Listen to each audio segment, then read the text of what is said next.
Bienvenidos a la Iglesia Palabra Viva. Nuestra misión es hacer discípulos por medio de la palabra, para que vivan y den la vida obedeciendo y enseñando la voluntad de Dios, que es Jesús. Nosotros estamos estudiando el Evangelio de Lucas porque así comenzamos hace 10 temporadas. Estamos en la 10ª temporada.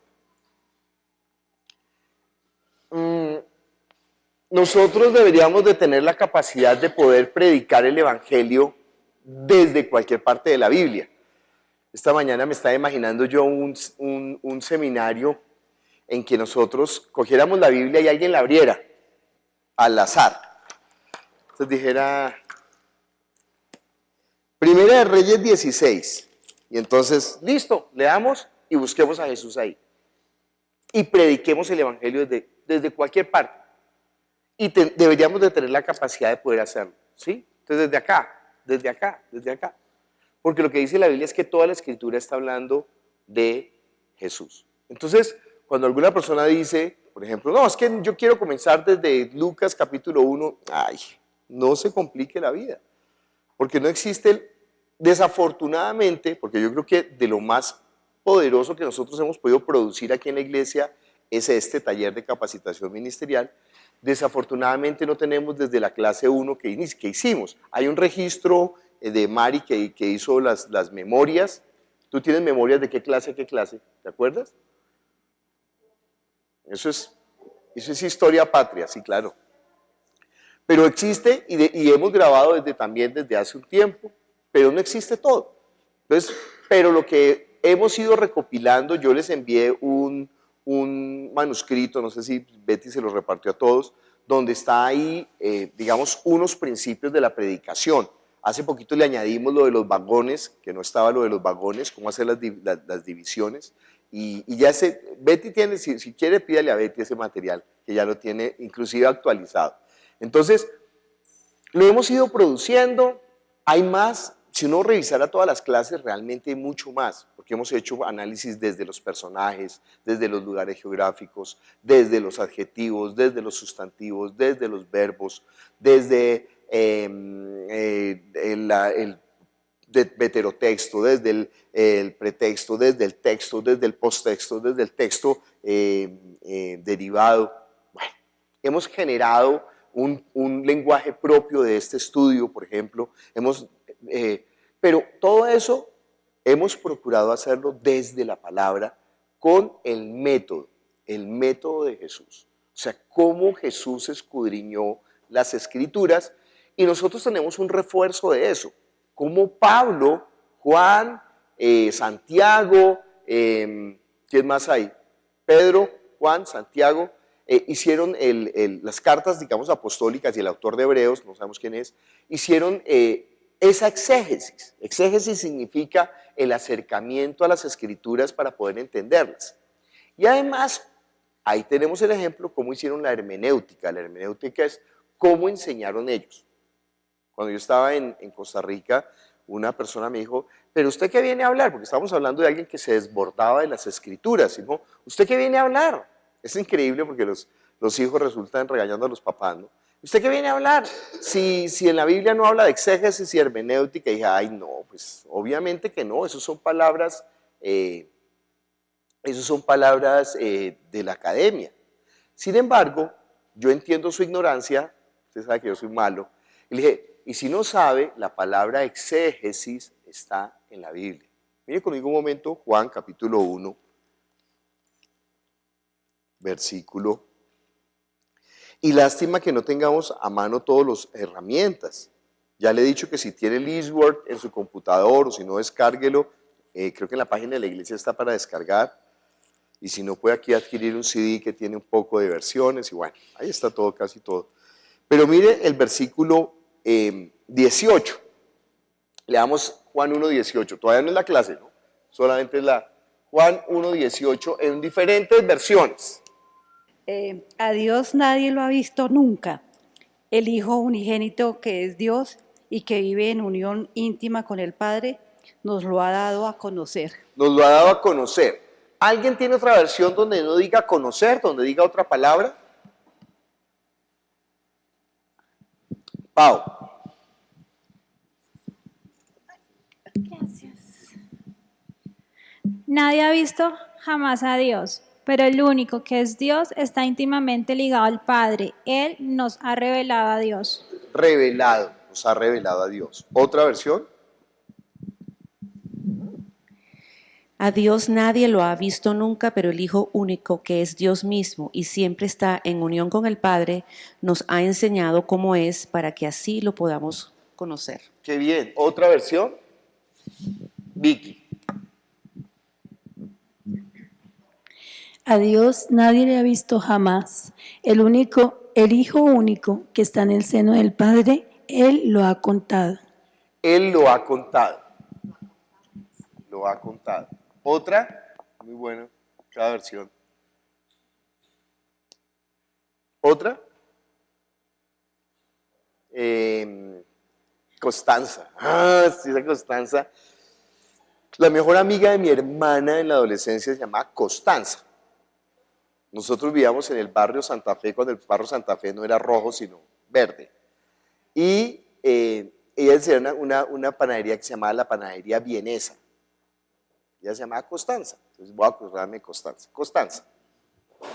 En la Peshita, nadie ha visto jamás a Dios, el unigénito Dios, el que está en el seno de su Padre, Él lo ha declarado. Él lo ha declarado, muy bien, lo ha declarado. ¿Estoy escribiendo bien A con H o no? ¿O me equivoqué? Lo ha declarado. Mi ortografía yo no sé por qué es tan mala, a pesar de que he leído tanto, porque como que no leo por palabras, sino por ideas. Estamos leyendo Juan capítulo 1, versículo 18, estamos buscando diferentes versiones, sobre todo enfatizando en la palabra, lo ha dado a conocer, lo ha revelado, lo ha enseñado, lo ha contado, lo ha declarado. ¿Otra? Lo ha declarado. Lo ha contado. Qué bonito ese, lo ha contado. Lo ha hecho conocer a los hombres.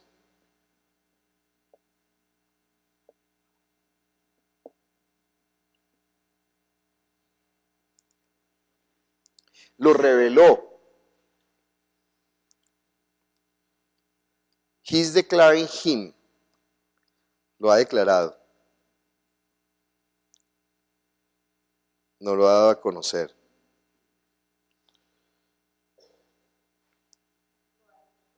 Nos ha enseñado cómo es Él. Ya escribió el de Norita, nos ha enseñado cómo es Él. ¿Qué dijiste, Norita? Lo ha explicado, qué bonito. Lo ha explicado, nos lo ha revelado, lo ha declarado.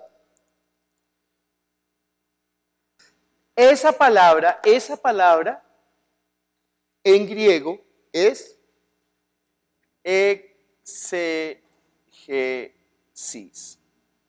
Entonces, para nuestro amigo de Costa Rica, para que reduzca un poquito los niveles de ignorancia, que sepa que sí habla de exégesis.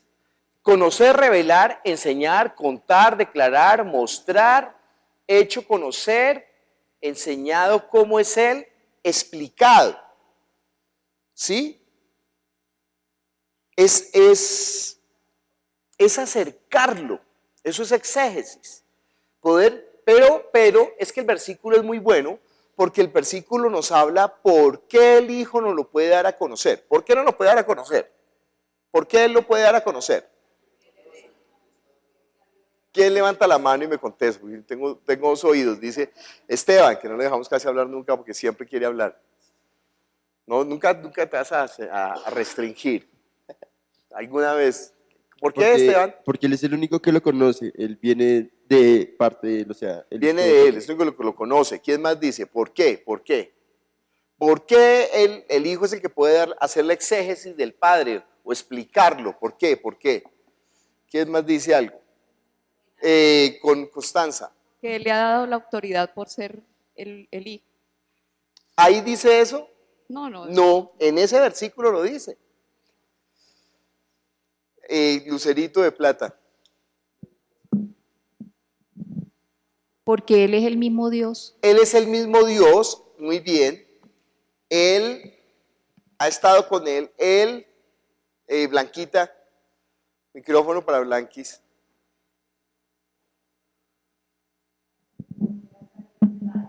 Porque Él salió del Padre, Él es Dios, salió del Padre. Otro punto que dice ahí clarísimo, ¿por qué puede hacer exégesis Jesús? Vicky. Porque Él tiene comunión con el Padre. Él vive en comunión íntima con Él.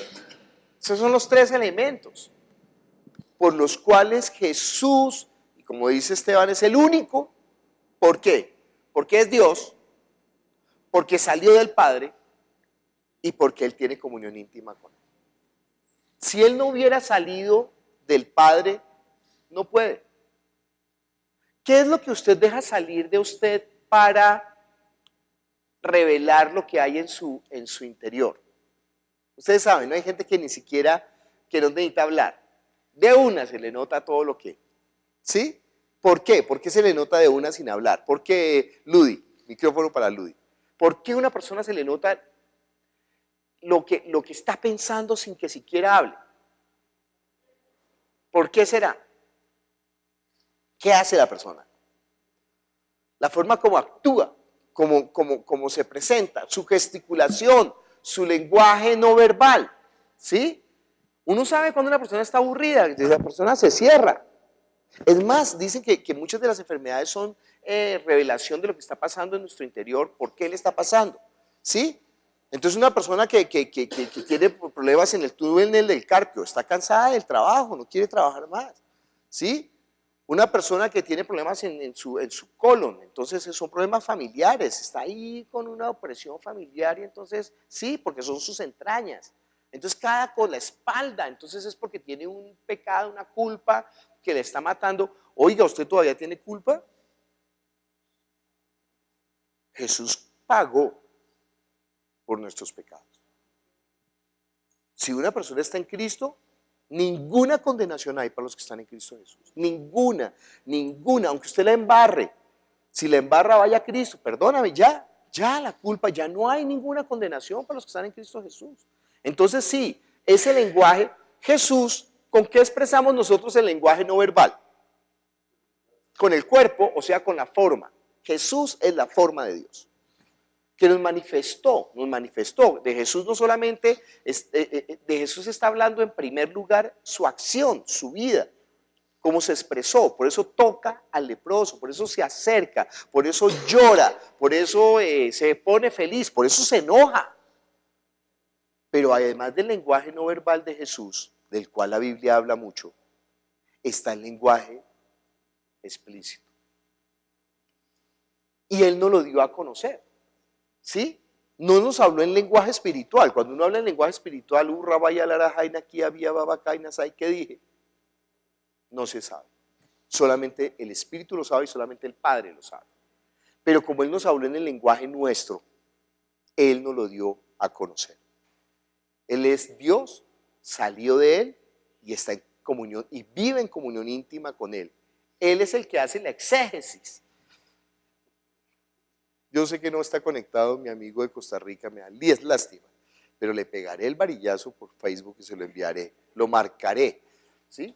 Entonces, ¿por qué es tan importante? Ahora, nosotros, nuestro afán en el grupo de estudio bíblico es eso, es que darlo a conocer a Él. Una vez me tocó regañar el domingo antepasado a una señora. Me tocó regañar a una señora, no regañar, pero exhortar, con amor. Yo exhorto con amor. Y entonces ella supe que estaba hablando de mí. Entonces yo fui y le dije, ay, casi digo el nombre, Rosita, ven. Le dije, hazme el favor. ¿Por qué hablas de mí? Habla de Jesús. Yo soy un pobre tonto, yo soy un pobre bobo. Además de lo que estás hablando, ya sucedió hace 5 años, Rosita, no más. Habla de Jesús. Jesús es el que va a salvar a la gente. Deja de perder el tiempo conmigo. Nosotros hablaremos de Jesús, nosotros no hablaremos de nosotros. Podemos dar una ilustración, podemos manejar, pero no estamos buscando, en primer lugar, ni nuestro detrimento, ni nuestra gloria. No vamos a buscar eso. Creo que la parte más difícil nuestra es poder domesticar ese animal que tenemos por dentro que quiere la gloria para él. ¿Cómo hacemos para humillarlo? No necesitamos ni siquiera humillarlo. Necesitamos solamente cuando nosotros nos paramos al lado de Jesús, ya no hay nada que hacer. Ya la gloria, ya todo el mundo entiende que la gloria solamente es de Jesús. Y aprenderemos, estamos en ese proceso de aprender a manejar el lenguaje de una manera en que nosotros no nos endilguemos la gloria, ¿sí? Estamos hablando con Ludi, que día que uno a veces dice, ¿no? Y ahorita esta mañana también estamos hablando con la pastora Jacqueline de eso. Que entonces uno dice, el Señor me mostró que usted no habla así. Porque entonces la gente va a empezar a buscarlo a usted como un brujo, aunque usted no sea brujo. Entonces no diga eso, diga, ¿sabes qué? Mira, yo sentí, yo no sé si es del Señor. Tú sabrás si es del Señor. Y si es del Señor y la persona está en una situación, él va a saber que es del Señor. Pero fíjese que jamás nos dimos la gloria a nosotros, se la dimos siempre ¿a quién? Al Señor. Entonces es la forma de hablar, cómo decir las cosas, si yo le digo, por ejemplo, Esteban, yo no estoy de acuerdo como usted predica, porque usted predica. No, yo no le puedo decir eso a Esteban. Yo podría, si yo quiero animarlo y exhortarlo y edificarlo para que él predique mejor, pues tengo que decirle, Esteban, no sé, cuando tú hablas de esa manera en la predicación, yo me siento agredido.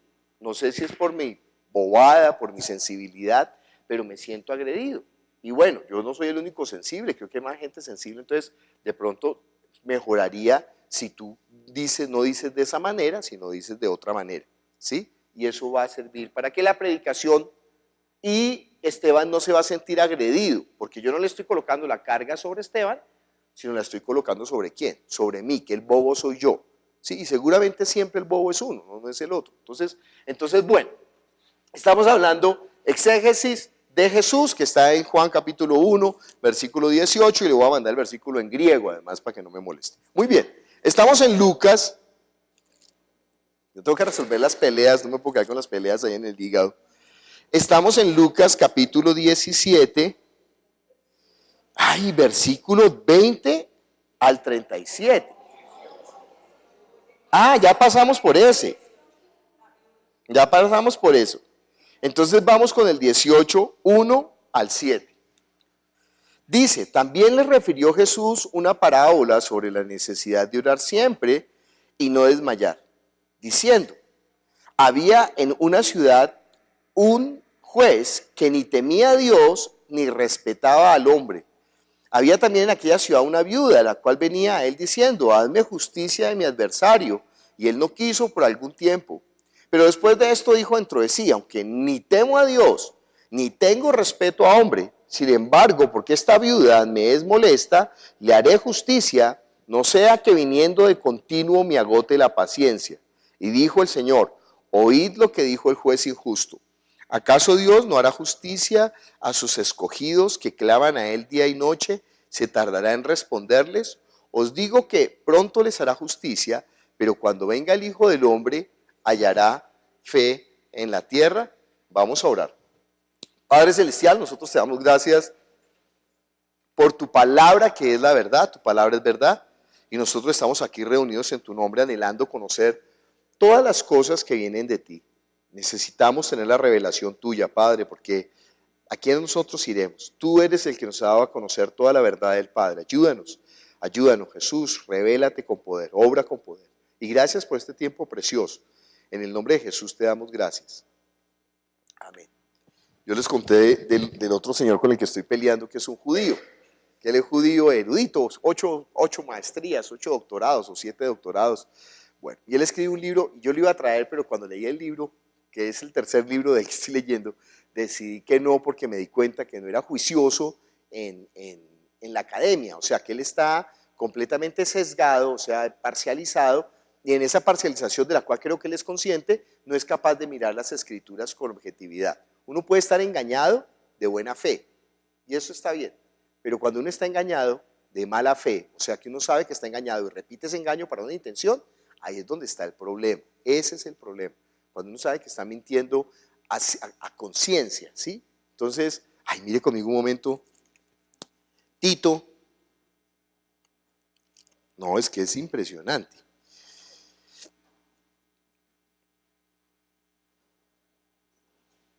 Del versículo Tito 3, 8 al 11.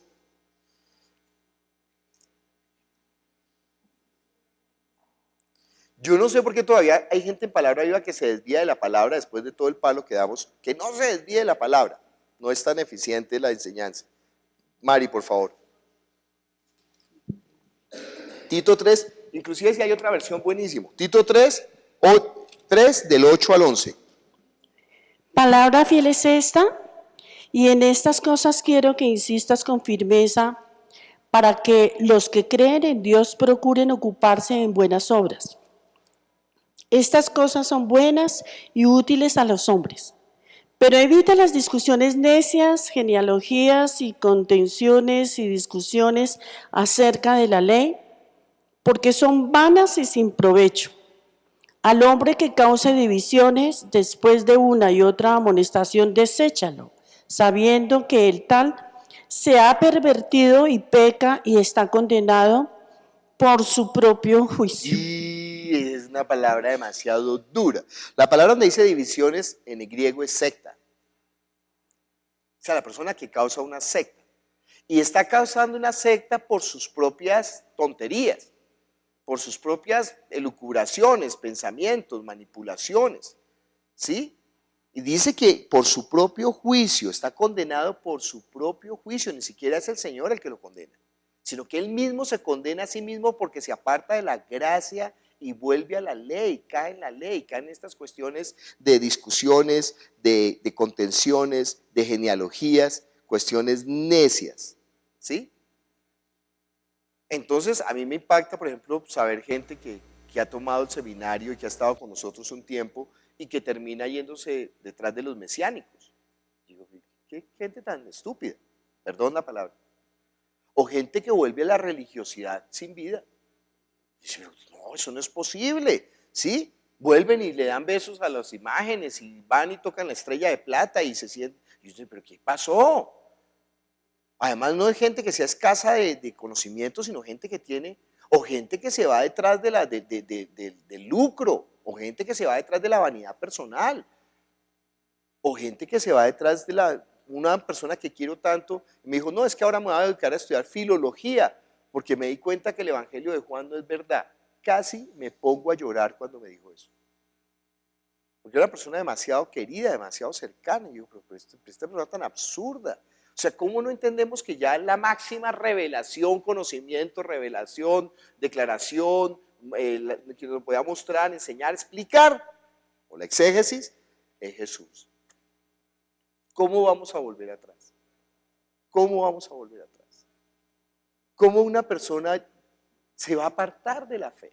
Después de haber conocido, sin haber conocido, bueno, no ha conocido. No se puede apartar porque no ha conocido, hay que acercarlo. Pero lo que está hablando el libro de los Hebreos, que está hablando de este mismo asunto, si usted le da clic aquí, saldría el libro de los Hebreos, se expandería en el libro de los Hebreos, es que una persona que ha conocido la verdad y se vuelve atrás, ¿qué?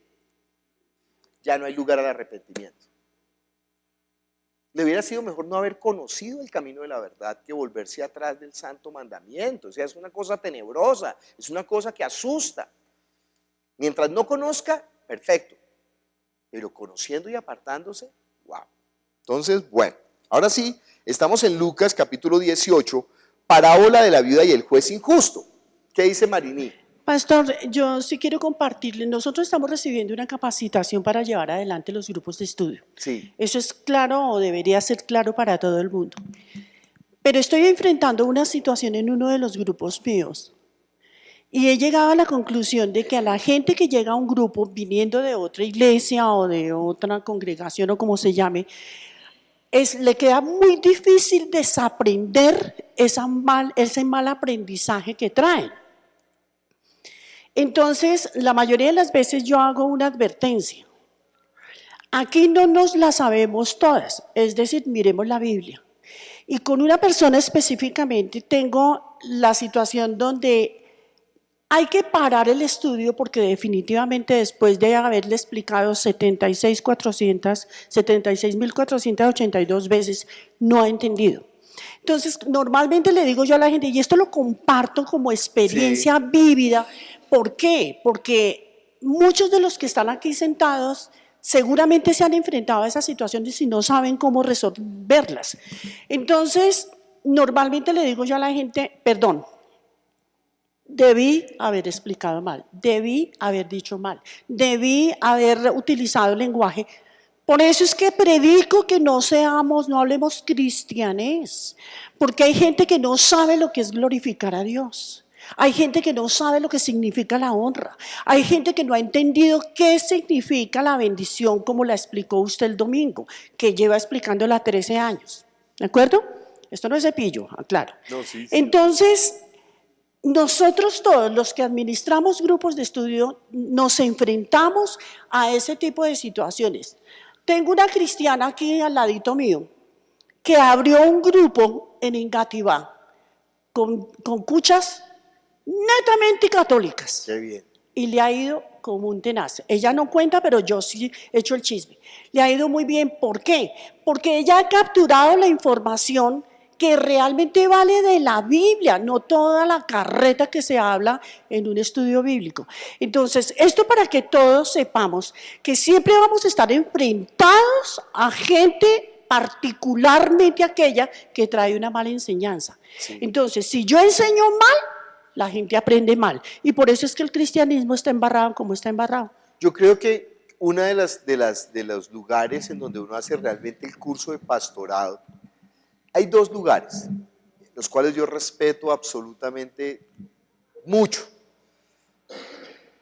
La escuela dominical, enseñarle a los niños, mire, esa es la habilidad más grande. Y déjeme decirle, se necesita un don, no todo el mundo lo puede hacer. Hay gente que yo le he dicho, y me perdonan, pero yo le he dicho, sabe que usted no enseña a los niños. Pero eso no le está cerrando la puerta para su ministerio. Entonces yo le digo, ¿sabe qué? Vaya y haga grupos de estudio, porque ese es el lugar que respeto más. No porque lo esté menospreciando, sino porque yo entiendo que si es una persona que no canta bien, vaya a la alabanza y no cante. Y no cante. Ayer estaba en una reunión de pastores y entonces abrieron con un coro, no era un coro musical porque cantaban inmundo. No era un coro de alabanza porque no estaban alabando al Señor, no dijeron, venga, parémonos y oremos y oraremos. No, era una presentación ahí absurda, pero cantaban. Y entonces a mí me dio pena, pero yo me tapé, yo estaba en la primera fila y yo me tapé los oídos. Y me puse a orar porque no resistía eso era como una puntilla ahí clavándose en la mente de uno. Y dije, pues yo normalmente soy decente, pero es que tenía el bafle encima y no podía resistir la cosa horrorosa. Entonces, si una persona no puede enseñar a los niños, o de pronto inclusive, mire, son las habilidades. Aunque yo creo que esto se aprende y es muy fácil si uno es humilde, lo de los niños no, lo de los niños es don. Pero enseñar la palabra sí lo tiene la capacidad todo el mundo. Aquí no creo que hay restricción. A no ser que tenga ya una deformación mental bien profunda, hay gente loquita y entonces hay que orar por ellos y expulsarle el bicho que tenga dentro para que lo hagan bien.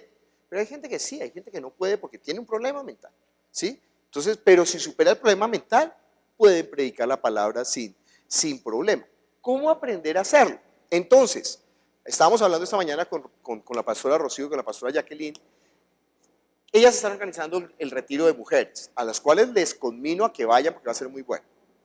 Y entonces son 8 o 10 mujeres que están trabajando entre ellas, pero imagínense 8 mujeres trabajando. Eso es difícil. ¿Por qué? Porque la mujer pone por encima de la palabra sus sentimientos. Y eso es gravísimo en el pastoreo. Si ellas, entre ellas 8 que están cerquita y que se hieren como los puercoespines, logran pastorearse entre ellas mismas, logran enseñarse entre ellas mismas, logran edificarse, logran estructurarse, logran ponerse en cintura con amor, porque esa es la parte difícil. Les aseguro que ellas tendrán un curso de pastoreo perfecto. porque multiplique esas 10 personas, van a ir 150 mujeres al retiro, al taller. Y multiplique eso por una iglesia de 1200. Entonces, si uno aprendió con 10, ya. Y mujeres, y fuera de eso todas con autoridad, bueno, eso va a ser magnífico, hemos hecho curso intensivo. Pero si no logran superar eso, ellas mismas se están calificando o descalificando. Lo mismo sucede con los grupos de estudio. Uno mismo se está calificando, nadie lo está calificando. Uno mismo se está calificando o descalificando. O sea, calificar es decir qué calidad tiene la persona. Entonces, si uno no aprende a manejar a los tontos o a los difíciles, entonces, ¿para qué es un grupo de estudio? Pero si uno logra coger a una persona difícil y meterla dentro del evangelio, ahí ya se graduó con honores en pastorado, ya puede pastorear a quien sea. Si pastorea al difícil, el resto, y normalmente no todo el mundo es difícil. Entonces uno tiene que tener esa sensibilidad, esa sabiduría de saber parar, de saber estimular, de no pegar tan duro, de poder animar, de ver cómo corrige. Y bueno, eso tenemos que orar, que es lo que está hablando hoy. Vicky Silla, con micrófono, Vickycita. Me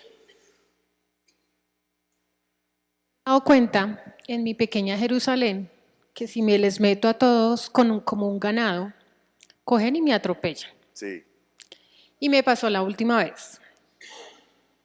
La pregunta es, ¿uno debería segregar? Sí, ¿O desagregar el grupo? Sí, como los hijos. O sea, uno no trata a todos los hijos igual. Es más, cuando prepara la comida en la casa, si hay abuelitos, si hay gente mayor, si hay adolescentes y si hay bebés, fíjese que uno no prepara 10 platos. Hay mamás que son tontas. No, uno prepara para todos.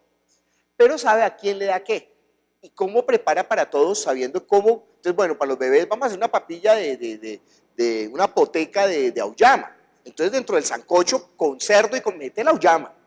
Y al viejito, bueno, también démosle poteca. El viejito come igual que el niño, pues la poteca, para el viejito hay que ponerle algo que le sepa rico. Entonces le echo una salsita a la poteca del viejito. Al niño no le echo salsita porque le cae mal. El viejito aguanta la salsita para que se la pueda comer.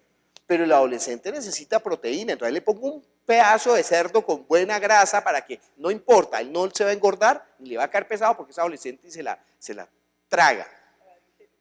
Pero al adulto ya no le puedo dar esa grasa, entonces le doy la carne magra, entonces yo también, aparte del puerco con queso, he hecho una carne magrecita y esa se la doy. Entonces la persona que está sirviendo sabe cómo servir, preparó para todos, pero la sabiduría está cómo le da a cada uno según su requerimiento nutricional. Entonces es igual, es que el grupo de estudio es un entrenamiento espectacular por eso mismo, porque uno se está enfrentando a un público disímil, a un público que es la predicación del domingo. Entonces un predicador el domingo tiene que estar pensando, yo tengo que alimentar a los viejos, a los adultos, a los adolescentes y a los niños. ¿Cómo hago para hacer eso desde el púlpito? Y es una sola predicación, entonces yo tengo que aprender a repartir para cada uno. Dice que el reino de los cielos es como el escriba sabio que del tesoro saca tesoros nuevos y viejos. Entonces, por eso les digo que yo respeto muchísimo. O sea, ¿cómo sé yo que una persona realmente tiene la capacidad de pastorear una iglesia? Porque su grupo de estudio se desarrolla y crece. Sepa lo que ese es el punto. ¿Sí? Ahora, si lo está haciendo de buen corazón, porque si está manipulando, pues eso es fregadísimo. ¿Sí? Pero la manipulación no aguanta, la manipulación, yo sé que hay personas que han estado aquí en grupos donde han visto personas que manipulan y uno se cansa, uno como que se aburre, que esta persona está hablando siempre de unas tonterías y ya no aguanta. Pero cuando la cuestión se está dando el alimento, la cuestión sí se desarrolla. Entonces, muy bien, estamos en curso de pastrología. Entonces, Lucas capítulo 18, ¿cómo abordaríamos esta porción? ¿Cómo la abordaríamos? Siempre que uno tiene un plato es, bueno, ¿por dónde comienzo? ¿Por dónde comienzo? Hay unas pistas dentro del texto que le dicen a uno cómo comenzar. Alguien que lea el primer versículo.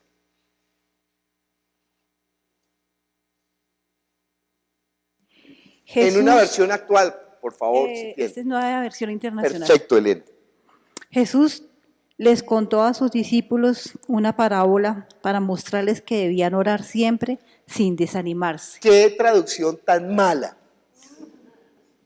Y ya les voy a mostrar por qué. Ya les voy a mostrar por qué. Mire, aunque nosotros no somos filólogos, aprendemos a diferenciar, a discernir los textos. Esa es la cualidad de conocer la voluntad de Dios, ¿sí? Nosotros no somos traductores, no somos filólogos, no somos eruditos, pero empezamos a encontrar por qué los textos fallan en algunas traducciones. Ya lo van a ver por qué. Por favor, Vicky. Sobre la necesidad de orar siempre sin desfallecer jamás, les dijo esta parábola. ¡Qué traducción tan pésima! Otra traducción. ¿Quién tiene otra traducción? No se sientan mal, es la traducción, no son ustedes. Ustedes leen espectacular. A ver, aquí primero Ceci y después Vicky. Jesús les contó una parábola para No puede ser. Mala también. enseñarles que debían orar siempre. Pésima. Vicky. Cierto día Jesús les contó una historia. No, terrible. Ludi.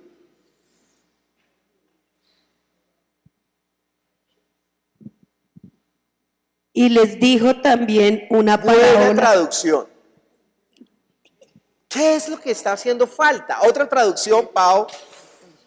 A ver si usted descubre qué es lo que está haciendo falta. Es que Una de estas cosas no es como está haciendo falta la conexión con el versículo anterior, con el pretexto, la porción actual.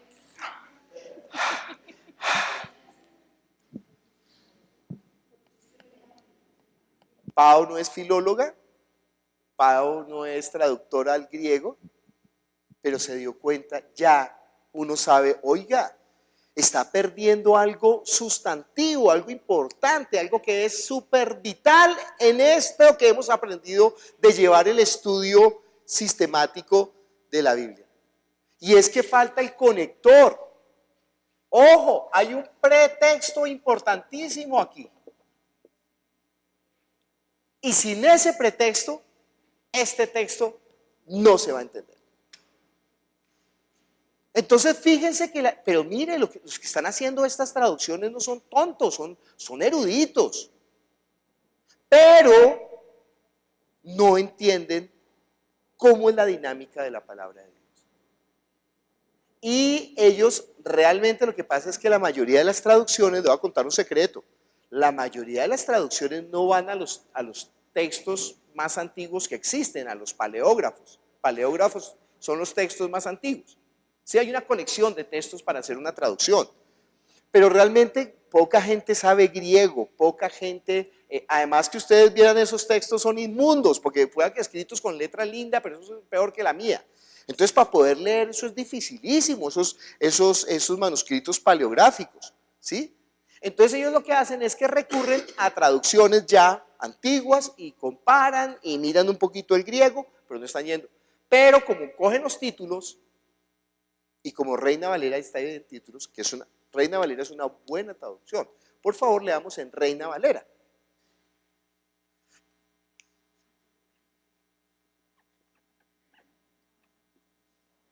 ¿Quién lee? También les refirió Jesús una parábola sobre la necesidad de orar siempre y no desmayar. Viquisilla, ¿cuál es el conector ahí? También. También. En la traducción que leyó Ludi era y le refirió una parábola. Pero fíjese que ese y está condicionado a que a partir de la enseñanza que les acaba de dar, comienza a desarrollar esta parábola. Esta parábola tiene que ver con la enseñanza que les acaba de dar. Por eso no se puede separar.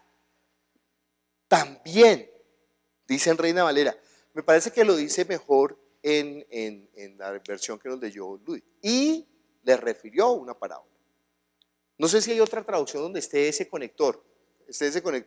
¿Cómo dices, Constanza? Ya me acordé, la vienesa. En la Espuagnita dice, y decía parábola a ellos sobre el deber siempre orar ellos y no acobardar. Y decía una parábola sobre Es la misma, pero no sé si hay otra versión con otro conector. Pero bueno, entendemos eso, ¿no? Vicky. Además le refirió, o sea, a lo que acaba de decirle, le puso la cereza del pastel. Vicky y después Miguel.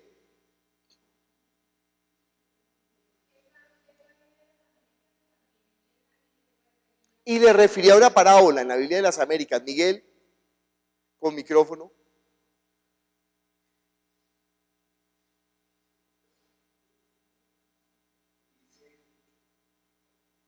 Dice la traducción Biblia textual, también les propuso una parábola. También les propuso una parábola. Entonces ese conector es muy importante porque aquí necesariamente nosotros tenemos que mirar el pretexto.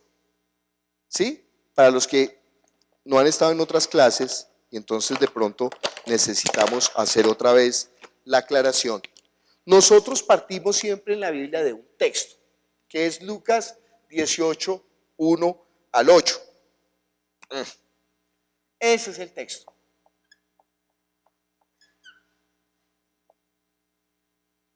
Pero resulta que ese texto no es como un champiñón que salió por ahí solito de algún lugar sin memoria y sin tiempo, sino que este texto, imagínense, viene de un relato que comenzó ¿dónde? ¿Dónde comenzó realmente este texto en nuestro estudio que llevamos? Micrófono, mano alzada, pidan el micrófono. ¿Quién? ¿Quién dice? Esteban, no se canse. No sé, no es Magic. Cuando la gente no levanta la mano, usted tiene el chance. ¿Desde dónde? Pues es que no estoy seguro. O sea, porque puedo haber empezado en Lucas 17:11 o en Lucas 17. Lucas 17:11. ¿De dónde comienza, Beatriz? Lucas 17:20. Comienza en Lucas 17:11. Porque la sanidad de los 10 leprosos y uno que regresa a dar gracias adorando a Jesús ocasiona la pregunta de los fariseos. Mire, 10 leprosos sanados, déjeme decirle, eso es como si se hubieran caído las torres gemelas en la época de Jesús. 10 leprosos sanados, eso no le pasa inadvertido a nadie. No se había visto eso. 10 leprosos sanados. Pero esos 10 leprosos sanados, entonces vamos a colocar aquí el pretexto inmediato. Hay un pretexto inmediato. Pretexto inmediato. Ahí desarrollamos cada vez más clasificación. Comienza en Lucas, capítulo ¿qué? 17:11. Porque acuérdense que esta palabra que dice aquí en el 11, yendo Jesús a Jerusalén, cambio de lugar, cambio de personaje, palabra de corte, es otra enseñanza ya en nuestro texto. El pretexto general es Lucas capítulo 1. Desde ahí viene. Que nosotros sabemos que Lucas está hablando de cómo hacer el curso de discipulado. Lucas es un curso de discipulado. En ese curso de discipulado ha llegado una enseñanza que comienza en Lucas capítulo 17:11. Lo anterior ya lo pasamos, ¿sí? Que comenzó, imagínense, comenzó en Lucas 15 fue cuando estábamos hablando de los pecadores, que el gozo del Padre es los pecadores, ¿sí? Entonces toda esa enseñanza se desarrolló y la desarrollamos hermosamente. Ahora comienza una nueva enseñanza. Juan muestra el comienzo de cada enseñanza con una señal. Lucas lo hace de una manera diferente. Lucas comienza con una acción. Algún evento comienza a generar ese diálogo que se da. ¿Se acuerdan cuando hablamos de Belcebú, que es que Jesús echa fuera a un demonio? Y ahí se genera una enseñanza impresionante que terminará no con el título que hace Reina Valera, sino que terminará con otra enseñanza que comienza después. Entonces esta comienza en Lucas 17:11, 10 leprosos son sanados. Y déjeme decirle, de pronto usted no se admira de eso, pero eso es un hecho admirable. Impresionante. Y fuera de eso, que los 10 leprosos son sanados, Jesús, para marcar un corte, que era lo que estaba hablando un poco el domingo, pero no pude explicar bien por el tiempo, Jesús los manda a dar lo que la ley decía. Y en ese camino de ir a la ley, es increíble, uno que es samaritano, el samaritano también está dentro de la ley, que no me inventen los teólogos diciendo que él se devolviera porque él no pertenecía a la ley. Y entonces no conocen la historia. Los samaritanos son las 10 tribus de Israel del norte, y dentro de, sépalo que jamás los judíos eran todos de la tribu de Judá. Dentro del pueblo de los judíos habían de todas las tribus. Habían de las tribus de Judá, habían de las tribus de Benjamín, habían de las tribus pero habían de Manasés, de Gad, de todos, porque había gente que era muy piadosa, y cuando ocurrió la separación del reino, esta gente prefirió renunciar a su tribu con tal de estar adorando en el templo en Jerusalén. Entonces había judíos de todos. No, es que ¿qué pasó con las 10 tribus perdidas de Israel? Viejo, lea la Biblia porque no he leído entonces.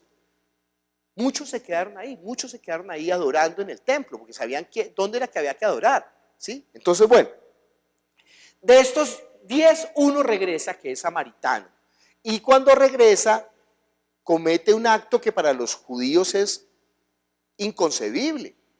Adora a Jesús. Y usted, como le dice a un leproso que fue sanado, ya vimos todo el drama de la lepra, ya lo vimos, que no adore a Jesús que lo sanó. Entonces ellos se quedan pensando, ¿qué es lo que están pensando los fariseos? ¿Qué es lo que suscita esa pregunta estamos yendo hacia atrás al pretexto? ¿Qué es lo que suscita la pregunta de Lucas 20? Dice Lucas 20, yo le leo, preguntando por los fariseos cuándo había de venir el reino de Dios, le respondió y dijo, el reino de Dios no vendrá con advertencia, ni irán él aquí o él allí, porque aquí el reino de Dios está entre vosotros. ¿Qué es lo que suscita la pregunta de los fariseos? Los fariseos le preguntan, ¿cuándo va a venir el reino? Pau. Micrófono para Paola, por favor. Jesús acaba de hacer una señal. Entonces, 10 son sanados y aparte de eso uno es salvo. Entonces ahí estaban los fariseos escuchando y viendo, me imagino yo, esa señal que hizo Jesús. Sí. Y pues por eso pensaría yo que los fariseos le preguntan cuándo había de venir el reino de Dios, porque la ley dice que venía el Hijo de Dios iba a venir a hacer señales, prodigios, entonces... El reino, muy bien, Pau, el reino de Dios está ligado con la salvación. Si usted lee Isaías, entenderá que el reino de Dios es la salvación. Ojo, yo no creo que los judíos estén entendiendo como hoy tan claramente lo entendemos nosotros después de la obra de Jesucristo. Pero ellos entendían que con el reino de Dios, en primer lugar, la garantía del reino de Dios eran las señales. Porque se acuerdan que Isaías decía que el cojo saltará, que la lengua del mudo se abrirá, que los ojos de los ciegos, que los muertos serán resucitados. Pero Jesús, de fregado, para que ellos se acuerden, dice, la salvación, tu Salvador viene. Todo el tiempo en Isaías está diciendo, tu salvación viene, la salvación del Señor. Y fuera de eso él dice en Isaías es espectacular. Yo creo que después de, no sé si después de Juan, si algún día terminamos Juan, empecemos con Isaías. Es que me muero también por predicar los Salmos, pero también quiero predicar Marcos, que nunca hemos predicado Marcos. Pero Isaías es espectacular. Entonces en Isaías dice, yo Jehová, y fuera de mí, ¿qué? No hay quien salve. Así lo dice, no hay quien salve. Yo soy tu Salvador, fuera de mí no hay quien salve. Y Jesús, de fregado, le dice al leproso, ¿qué? Tu fe te ha salvado. Y fuera de eso está haciendo las 10 señales, sanando a los 10 leprosos. Entonces, obviamente, los fariseos se quedan mirando y dicen, ¿y cuándo vendrá el reino? O sea, lo que ellos le están preguntando indirectamente, porque son morrongos, es, ¿tú eres el Mesías? ¿Tú eres el Rey de Israel? ¿Tú eres el Hijo de Dios? Imagínese este teólogo de los 7 doctorados dice que Jesús jamás se endilgó una relación particular con el Padre, sino que todos los judíos le decían a Dios Padre, pero este es un bruto de 3 quilates. Porque hemos visto, nosotros lo vimos aquí en la iglesia, jamás los judíos podían decirle a Dios el Padre, como hablar del Creador. O podían hablar de el Padre, hablando de el que dio a luz, digamos, al pueblo de Israel, el que escogió al pueblo. O podían hablar de el Padre, hablando metafóricamente del que sustenta, del que cuida o del que protege. Pero jamás, jamás, ningún judío se había atrevido a decirle a Dios que mi Padre, y mucho menos en el término Abba. O sea, mi verdadero Padre que me concibió a mí de donde yo salí, el fruto de sus entrañas. Porque si una persona decía eso, como lo muestra Juan, se estaba haciendo ¿qué? Igual a Dios. Y Jesús no solamente le dice mi Padre, sino que toda la autoridad, toda la potestad, todo el juicio, el perdón de los pecados. O sea, Jesús habla de una manera que no hay nada que hacer, o lo matamos o nos arrodillamos. No hay otra opción. Y eso lo entendían los judíos, menos este hombre de los 7 doctorados. Es un bruto, por eso no. Ahorita viene en mayo, pero no. Y me hacían hasta rebajas y lo traía. Pero no. Yo sabía que él tenía la ignorancia, pero esperaba que tuviera el rigor académico, pero no tiene el rigor académico. Es tendenciosamente pervertido, no lo puedo admitir. ¿Sí? Entonces, ojo, yo no hablo eso desde mi conocimiento, lo hablo desde la palabra, no es mi vanidad la que lo está calificando. Él se está calificando, por eso le digo que nosotros nos calificamos es a nosotros mismos. Entonces, bueno, Jesús les dice, ellos le hacen la pregunta, ¿cuándo vendrá el reino? Y dicen otro teólogo, es que no sé si estoy usando demasiada teología de bobo, perdiendo el tiempo, pero es que me inquieta que la gente se vaya detrás de esos teólogos, me impacta, sobre todo esa persona que amo tanto que les digo que se fue detrás del teólogo. Entonces él me recomendó un filólogo y fui a verlo. En primer lugar estaba predicando en un auditorio masón, entonces debe ser masón. Yo dije, no, pero esto sí es terrible. Y el tipo dice, Jesús jamás explicó qué es el reino de los cielos. Digo, ay, pero no leyó Lucas capítulo 17, versículo 20, donde está tan claro. Él dijo, ¿el reino qué? Soy yo. Se lo dijo claritico, con plastilina se los dijo. Se los dijo, mire, ya está entre ustedes. Y después de eso se volvió y le dijo, mire, ustedes verán un día de los días del Hijo del Hombre. Y el tipo también dice que ese título de Hijo de Hombre no es un título mesiánico. O sea, entiende que ellos niegan la verdad no por su ignorancia, sino de manera intencionada para no arrodillarse ante Jesús. Y eso a mí me duele no por ellos, me duele por los que han conocido y ya no están con nosotros. Entonces Jesús les dice, después de que tiene la señal, después de que sana a los 10 leprosos, uno vuelve y lo adora, y al que lo adora le dice, tu fe te ha salvado. Pues eso es demasiado contundente. Y ellos le preguntan, ¿cuándo va a venir el reino? Él les dice, ¿saben qué? El reino soy yo. El reino ya está aquí. Y me voy a ir. Y ustedes, acuérdense, a los discípulos, ustedes desearán ver uno de los días del Hijo del Hombre. Hasta que no vuelva.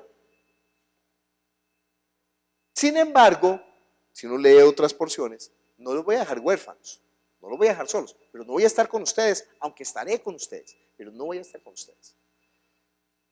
Yo voy a volver. Entonces, en ese lapso que va a volver, la advertencia que les está haciendo es lo que genera este nuevo texto. Se dan cuenta que sin ese pretexto no se puede entender esta porción. ¿Qué hacer? Ese título si escribiéramos nosotros nuestra versión de la Biblia, a veces me dan ganas, pero me voy a resistir. Hicimos Juan delicadamente, pero tengo que publicarlo, Mari, perdona. Entonces, el título que yo pondría sería, ¿qué hacer mientras el Señor viene? Pero ahí, en Reina Valera, dice, parábola de la viuda y el juez injusto.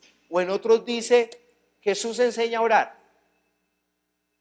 No, Jesús no está enseñando a orar. Jesús enseñó a orar en el Padre Nuestro, en Lucas capítulo 10, ¿sí? O 9. Bueno, 11.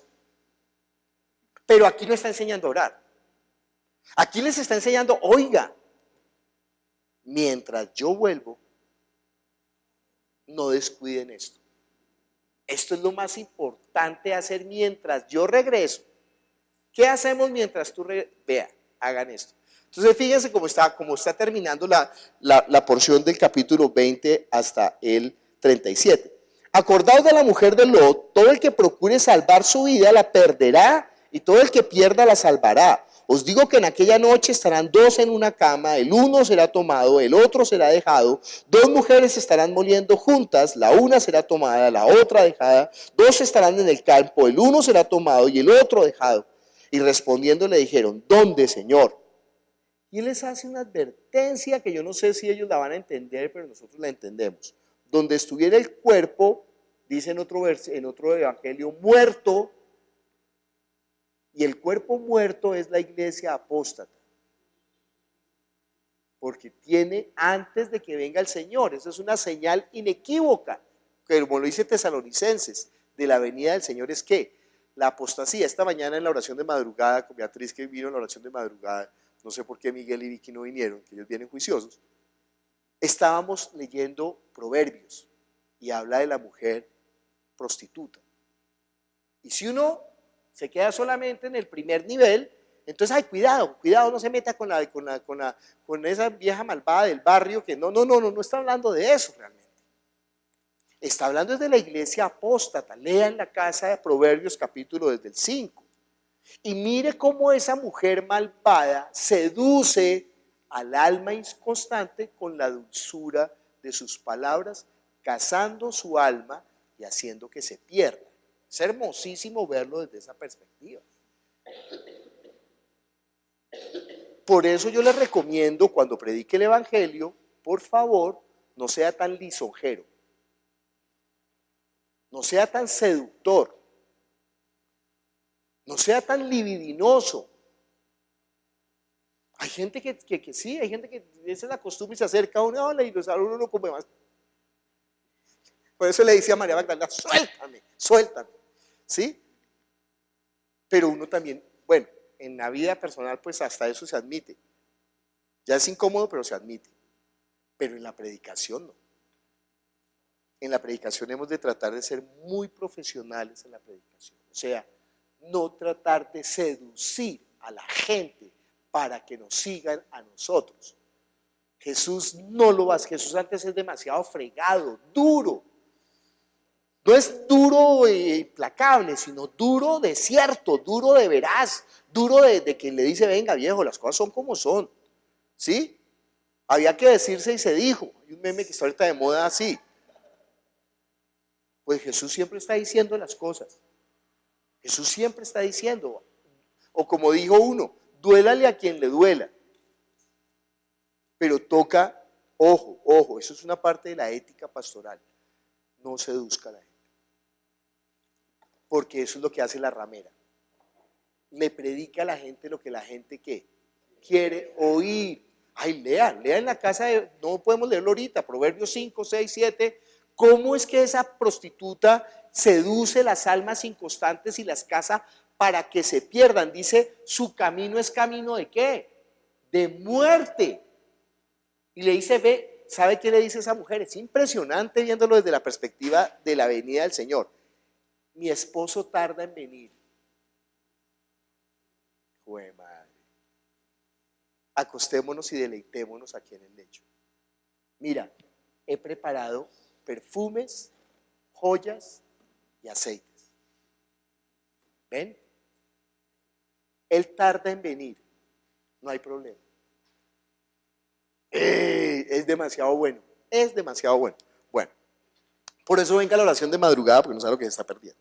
Entonces dice ahí, donde esté el cuerpo muerto, allí se juntarán las águilas. Fíjese que Jesús termina, o mejor, en Reina Valera termina en la porción, termina en el capítulo con la advertencia. Y hay varias advertencias. ¿Se acuerdan que vimos las dos advertencias? ¿Cuáles son las dos advertencias? 1 y 2. ¿Cuál? Micrófono, por favor, levanten la mano. A ver. El arca de Noé, lo que pasó con Noé y lo que pasó con Lot Y la mujer de Lot. de Y Lot el en Sodoma. problema, mire, ¿de quién está hablando la mujer de Lot? Ya lo sabemos. ¿De quién está hablando la mujer de Lot? De la iglesia apóstata. Ojo, no crea que la iglesia apóstata es la iglesia de la religión. La iglesia de la religión no conoce al Señor. La iglesia apóstata es la que era la esposa. ¿Y sabe qué hace la esposa? Se queda mirando atrás. Se quedó mirando, ay, pero es que yo tenía una ollita express tan útil que me servía tanto, y las cobijas y la cama, y no, qué pesar, y las amigas que tenía. No mire atrás. No mire atrás, se va a convertir en estatua de sal. Y Noé, o como en la época de Noé, que comían y bebían y decían, ¿sabe qué? No pasa nada. En este momento la iglesia está en esa situación. Yo a veces me fustigo a mí mismo, me golpeo, porque digo, ay, ¿por qué le predico tan duro a la iglesia? Porque la gracia es el amor de Jesucristo que pagó por nuestros pecados absolutamente. Nos da ese regalo y Él quiere tener esa comunión íntima con nosotros. Esa es la predicación. Pero ¿no ve que la iglesia se está durmiendo? Y la iglesia no se está moviendo. Y la iglesia está en un sopor porque estamos viviendo la apostasía. Entonces, claro, yo cada domingo, bueno, este domingo voy a ser más gracioso. Gracioso no de decir chistes, sino gracioso de predicar la gracia. Este domingo va a ser más gracioso. ¿Qué va? Ese monstruo que tengo dentro sale otra vez. Y entonces, cuidado iglesia, cuidado. Y yo no sé si es mi locura, pero yo creo que el Señor está cerca. Y fuera de eso, temo tanto por los hijos. Entonces digo, mire, sus hijos se van a perder. Sus hijos se van a perder. O sea, yo conozco niños que estuvieron aquí en la iglesia desde que no aprendieron a hablar en la iglesia. Hoy en día ya son profesionales y ¿saben qué? No creen en Jesús, blasfeman el nombre y viven como si Cristo no existiera, conociendo. Entonces yo digo, yo siento esa carga en mí, o sea, prediqué mal, enseñé mal, fui laxo, fui tibio, di un mal ejemplo, o sea, no fui capaz de poner la talla, porque el Señor me va a demandar a mí. Entonces, ¿qué hago? Y entonces ahí se me sale el monstruo y empiezo a dar palo, pero tampoco, hay que tener la medida justa del evangelio, por eso estamos con el evangelio. Entonces es muy importante entender el pretexto. El pretexto es la venida del Señor. La venida. ¿La venida qué? ¿Qué nombre le pondrían? ¿Qué adjetivo le pondrían? Beatriz, ¿qué adjetivo le pondrían? ¿La venida qué? Micrófono para Beatriz. Micrófono para Constanza, adelante. Para Connie. ¿Qué adjetivo le pondrían? ¿La venida qué? La venida pronta. La venida pronta, ¿qué le pondrías tú, Connie? Ahí está hablando de la venida pronta, ¿o de qué está hablando ese pretexto? La venida segura, dijeron por allá, pero no te dejes llevar por los... ¿La venida qué? Sí, claro que seguro. ¿Qué? La venida inmediata, dijo. Inmediata. No. ¿La venida qué? ¿Quién tiene un adjetivo calificativo, Esteban? Y, bueno, primero, ustedes han hablado ya 2 veces. Primero, Liz. Lina. Lina. La avenida próxima. La avenida próxima. ¿Qué dice Esteban? ¿La avenida qué? ¿La avenida segura? La avenida segura, Clarita. La avenida de recogimiento. ¿La avenida qué? gloriosa, no. El texto está dando un adjetivo a esa avenida. ¿Es la avenida qué? ¿Advertida? ¿La avenida qué? Pon el ejemplo de Noé, pon el ejemplo de la mujer de Lot y empieza a contar una serie de relatos. Dos estarán, Anunciada. dos estarán. La No, venida anunciada. No, no. No, ¿la avenida qué? Dos mujeres, mire, le voy a poner un ejemplo. Si usted supiera que esta noche, si usted supiera que esta noche viene el Señor, ¿usted estaría en el lecho conyugal ñeque que ñeque con su pareja? La pregunta ¿qué? Repentina, inesperada, súbita. La avenida que no sabemos cuándo nos va a coger con los pantalones abajo. ¿Usted entiende que puede estar usted en el baño? Eso significa los pantalones abajo. ¿Usted está abajo? Llegó el Señor. Usted está ahí moliendo en el molino, apilando. Se fue. Y eso está hablando del arrebatamiento. Se fue mi nuera y yo me quedé. Se fue mi esposa y yo me quedé. Se fue mi hijo y yo me quedé. ¿Usted sabe qué va a ser ese horror de los que se queden? Porque los que se queden pasarán por la gran tribulación. Y eso, ahí, mejor dicho, si usted no fue buen cristiano, ahí le va a tocar ser buen cristiano. Ahí sí ahí sí no se ponga. Entonces mejor ahorita que en ese momento. Porque si usted desmaya en la gran tribulación, y mire el Señor en su misericordia tan bueno que nos va a dar un segundo chance. O sea, es la habilitación. Lo malo es que no hay rehabilitación. ¿Se acuerdan del colegio? Había pérdida, habilitación, rehabilitación. No fregué, rehabilitación, no fregué. Eso es el colmo, eso es una alcahuetería. No, con el Señor va a haber habilitación. Pero déjeme decirle, la habilitación va a ser dura, va a tocar estudiar. Pero mejor no pasar por la habilitación. Qué pendejada, perdón, qué tontería. Mejor estar preparados. Eso es lo que está diciendo ahí. Y está hablando de la apostasía, ¿sí? Lo que pasa es que Lucas no le está dando tanto énfasis a la apostasía de donde está el cuerpo muerto, allí se juntarán las águilas. Lea en la casa Apocalipsis capítulo, creo que es 18 o 16, donde habla de la gran ramera y donde dice que se ha hecho habitación de toda ave inmunda y que se ha dedicado a fornicar con los reyes de la tierra, los políticos y con los comerciantes, ha vuelto la mercadería de la fe. O sea, ¿estamos en la apostasía o no estamos en la apostasía? Hace rato ya la iglesia entró en la apostasía. Y dice, donde esté el cuerpo muerto, allí se juntarán las águilas, o se hará habitación de toda ave inmunda. Ya está.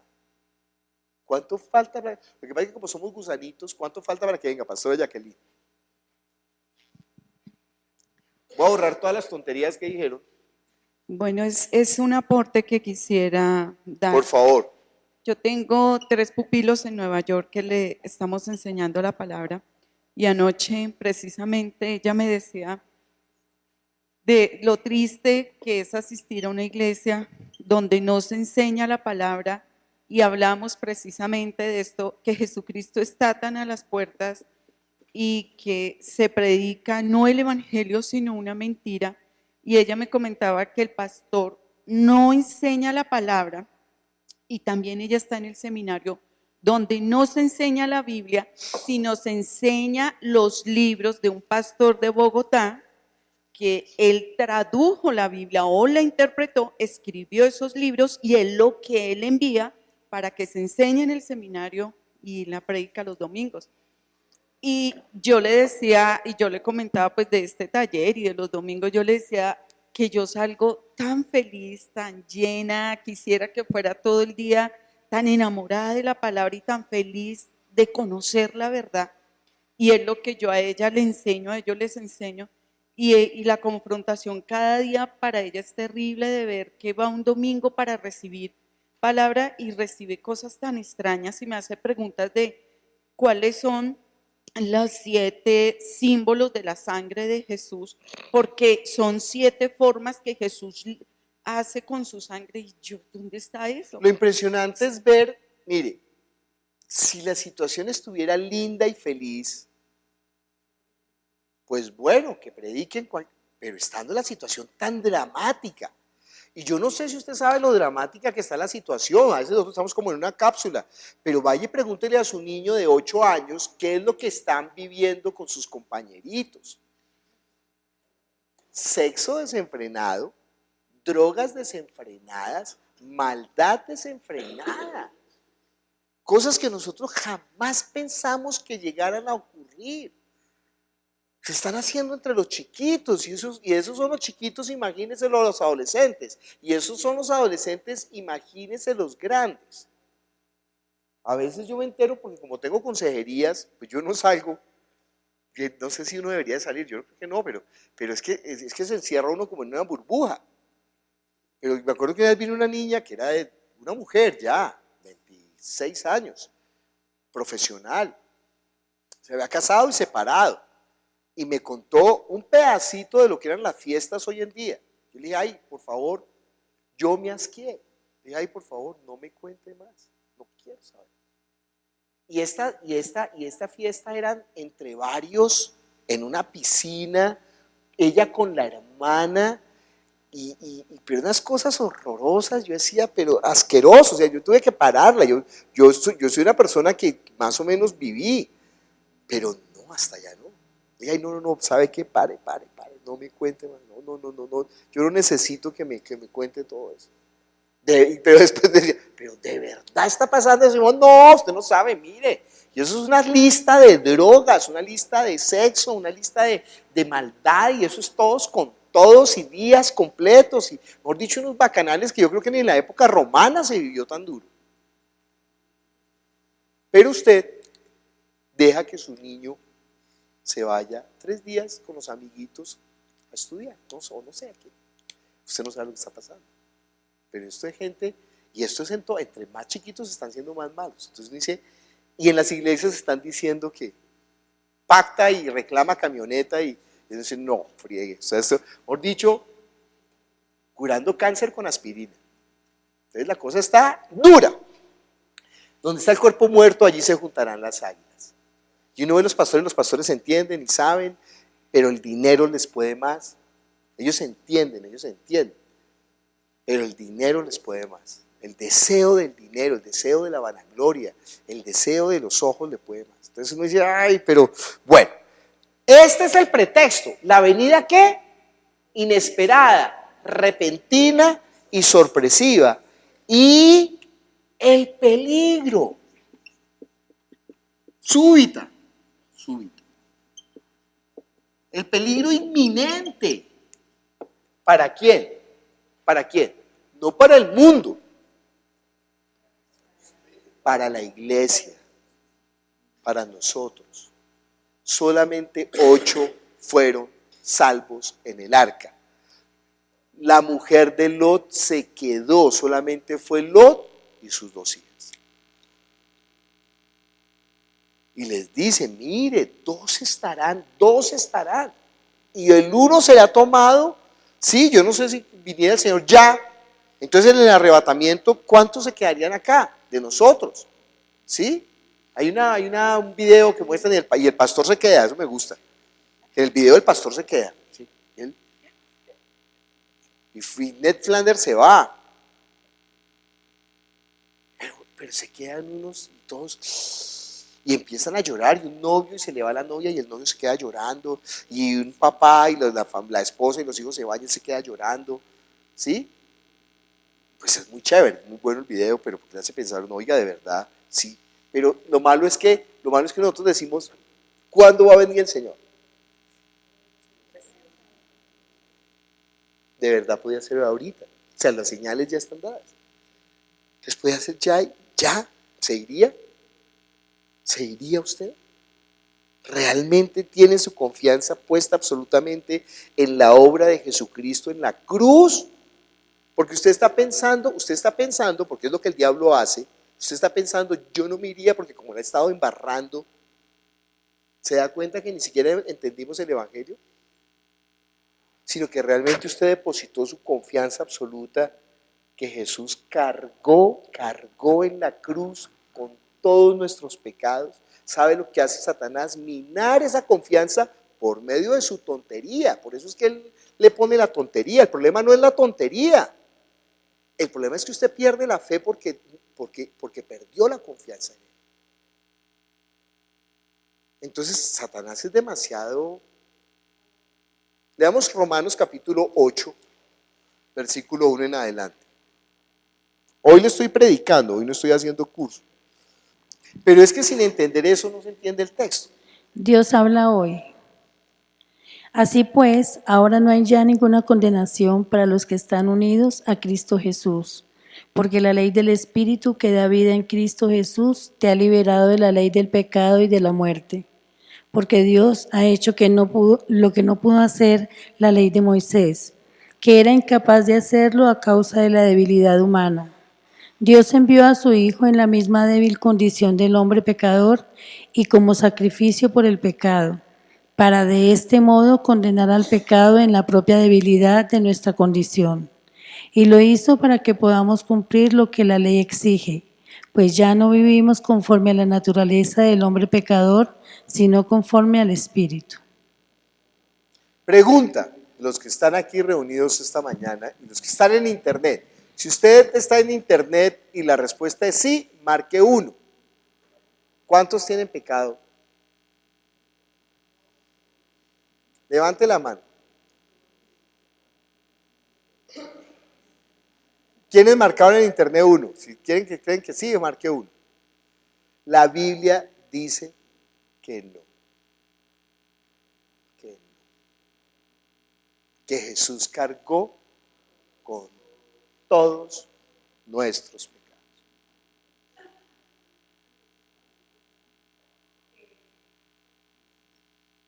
La Biblia dice que si una persona está en Cristo, ninguna condenación hay. No hay condenación, no hay pecado. Él cargó con nuestro pecado. Pero ¿se da cuenta cómo es de sutil Satanás? Que nos hace tontear para acusarnos y para que nosotros neguemos la sangre de Cristo. Lea Hebreos. Y tomemos por inmunda la sangre del pacto. Si la sangre de los machos cabríos podía perfeccionar en la carne a los impuros, ¿cuánto más la sangre de Cristo? Una vez y para siempre ha limpiado los pecados de todos nosotros, que ya no andamos conforme a la carne, sino conforme al Espíritu. Y si alguno hubiere pecado, abogado tenemos para con el Padre, a Jesucristo, el cual es amplio. Pero no ve que nosotros otra vez y otra vez y otra vez y otra vez y otra vez, y ese es el Evangelio, nos perdonó absolutamente. Usted sabe esa obra en la cruz, ahora cómo no amarlo, ahora cómo no agradecerle. Él cargó, es que me encanta como lo dice Romanos 8, dice que Él cargó en el cuerpo de Jesucristo lo que era imposible por la ley. Dios, en semejanza de carne de pecado, a causa de castigar el pecado en la carne, si vio la película en Semana Santa, en lugar de ver series de Netflix, Jesús, en su carne, cargó el pecado. ¿Y qué hizo con el pecado? ¿A dónde lo llevó?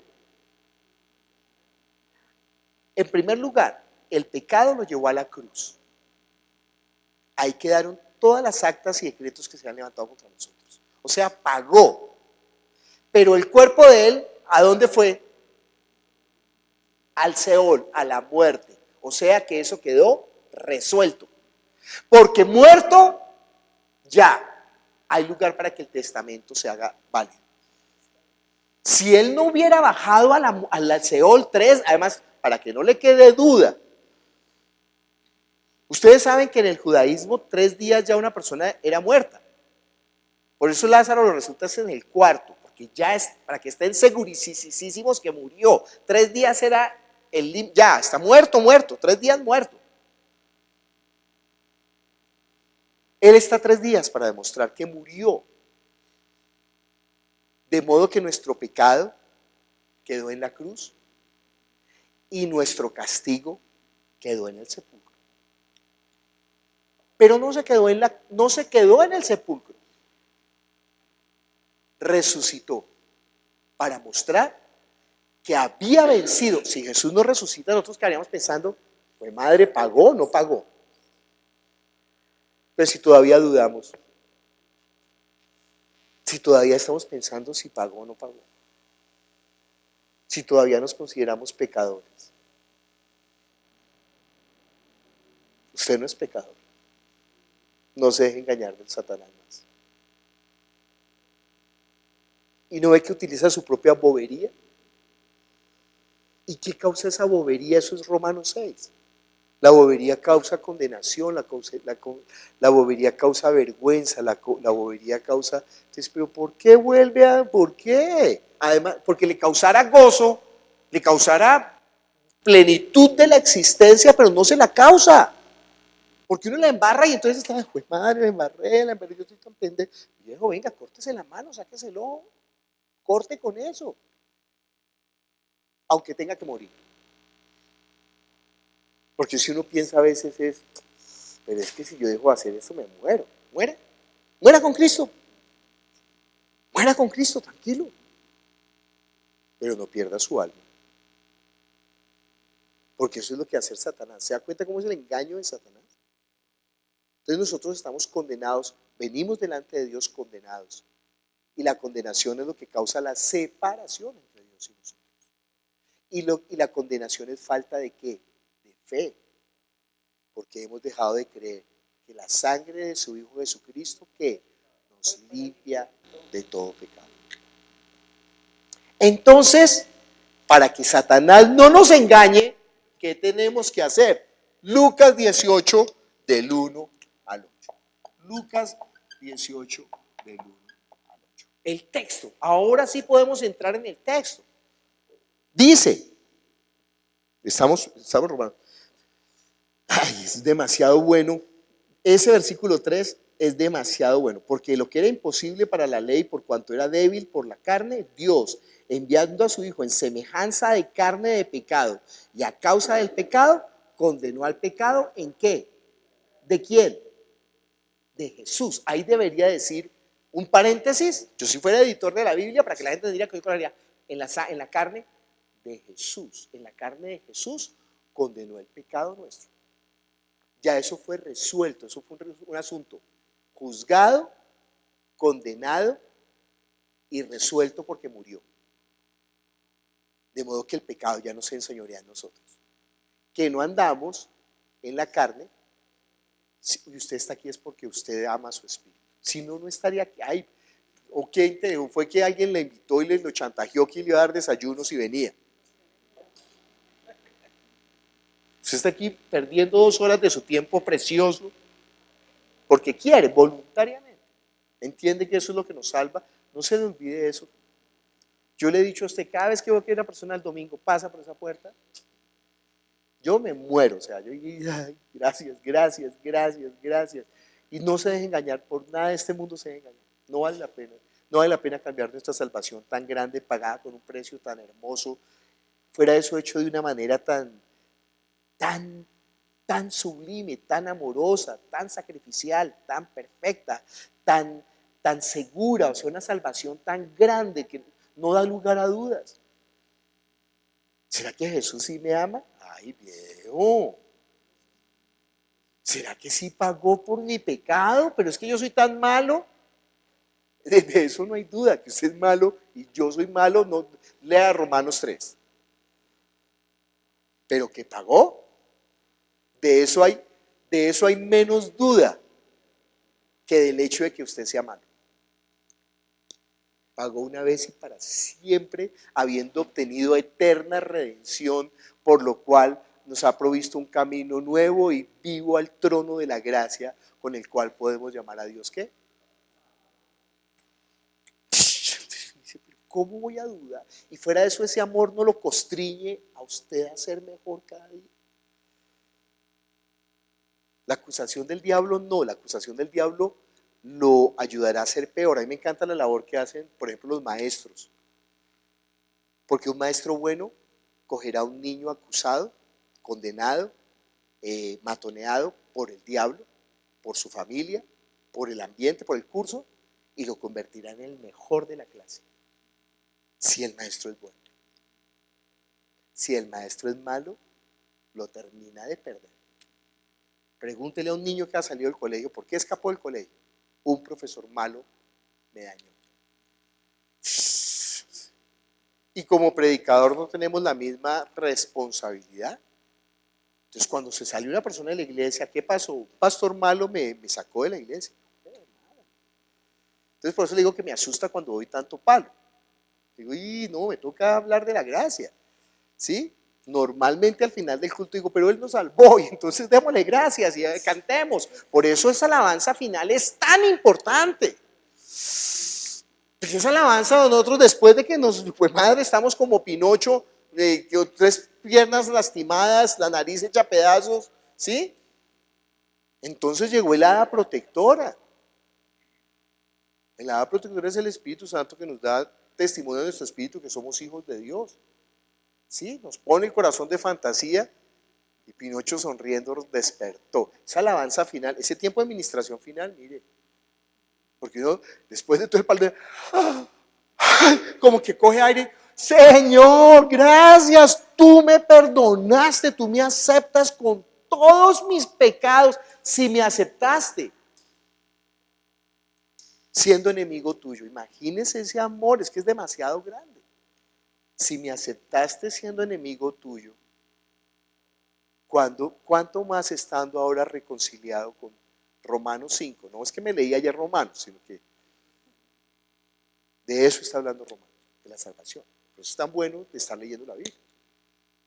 Pero si siendo enemigos ¿cuánto más estando ahora seremos salvos por su gracia? Entonces ahora eso nos mueve a decir, Señor, yo soy un pendejo, ayúdame a seguir, perdón, yo soy un tonto, ayúdame a seguirte, ayúdame a amarte, ayúdame, Señor, yo quiero, tú sabes. Y fuera de eso, ni siquiera es que tú sabes, sino hágalo, empiece a hacerlo. Y va a haber la plenitud, de verdad va a ser gozo puro. Bueno, ahora sí vamos al texto. Pero es que si no entendíamos el pretexto, el texto no tiene, es más, no tiene sentido realmente. Porque si uno dice que un juez injusto y que no sé qué y que no sé cuándo, y cómo es eso de que un injusto, pero si Dios no es injusto, precisamente. También le refirió Jesús una parábola sobre la necesidad de orar siempre y no desmayar. Pregunta, ¿por qué oramos nosotros? ¿Qué es lo que nosotros buscamos o qué es lo que deberíamos buscar en la oración?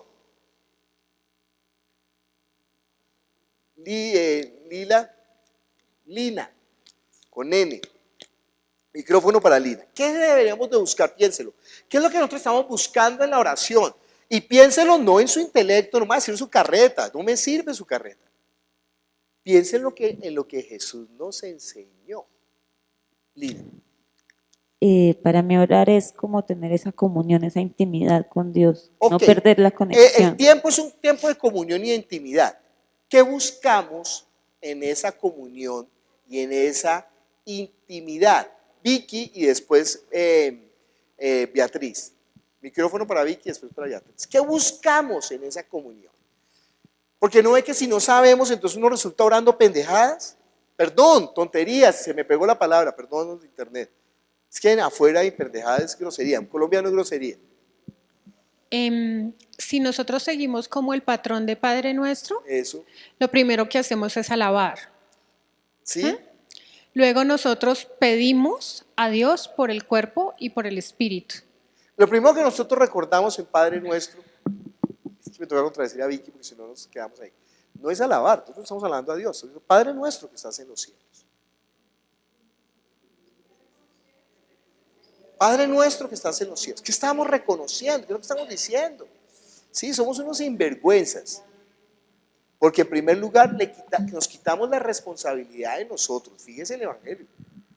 Y se la ponemos a quién. ¿Se acuerdan de la primera vez en la Biblia que se menciona Padre Nuestro? Isaías capítulo 64. Aunque Abraham y Jacob nos abandonaran, pero tú eres el Padre nuestro. Mejor dicho, mire, con Dios hay una confianza mayor que la que usted puede tener con su papá o su mamá, o mayor, un amor mayor, esto sí lo va a entender más fácil, que el que usted tiene por sus hijos, o por sus nietos. No sé por qué los abuelos aman más a los nietos que a los hijos incluso. Pau, ¿dónde está Pau? Ama más a Isaac que a ti, para que sepas. ¿No es así, Lucero? Es impresionante el amor por los nietos, por los hijos, pero nosotros le estamos diciendo a Dios, ¿sabe qué? Mire, aunque Abraham mi padre y aunque Jacob mi padre, pero tú eres nuestro padre. Y ante el Padre no hay, mire, uno sabe que se portó mal, pero uno sabe que es el Padre y que no lo va a dejar. Y además no cualquier padre, usted no estuvo en las prédicas de Padre Nuestro. Padre Nuestro no cualquier padre, porque el padre de la carne es débil, imposibilitado, ilimitado y hasta mezquino. Padre Nuestro que estás en los cielos, o sea, Dios creado. Entonces ya no hay duda. ¿Y se acuerda? Santificado sea tu nombre. Entonces, ¿qué le estamos diciendo? Señor, aunque yo soy un sinvergüenza, pero muestra que tú eres Dios. Fíjese que no es una oración en que está diciendo yo, está diciendo es tú. Santifica tu nombre, santifica. Lo vimos también ¿era en Isaías? No me acuerdo. Santificado sea tu nombre. Ahora sí. Pero todavía no es la responsabilidad nuestra. Venga a nosotros tu reino. Y el reino de Dios. O sea, gobierna mi vida. Venga a nosotros tu reino. Ayúdame. Deja que tu bondad, tu amor, tu paz, tu benignidad, tu templanza, tu mansedumbre, todo lo tuyo, venga a nosotros tu reino. ¿Sí? ¿Y qué? Hágase tu voluntad. Como en el cielo, y nosotros somos. El pan nuestro, cuando veamos eso en el Padre Nuestro, les voy a adelantar a ustedes, pero no le van a contar a nadie, hasta en la prédica. No dice el pan nuestro de cada día. Los traductores no han podido porque no entienden la Biblia, pero dice realmente el pan de mañana, dánoslo hoy. Entonces, cuando uno mira en el Antiguo Testamento, acuérdense que toda la Biblia está en clave hebrea. ¿Cuándo era el único día que se recogía el pan de mañana? El día de reposo, el viernes. Ni siquiera era el día de reposo, era el viernes. El día anterior, el viernes, se recogía el pan del sábado. ¿Para qué? Para que el sábado, ¿qué se hiciera? Se sirviera a Dios.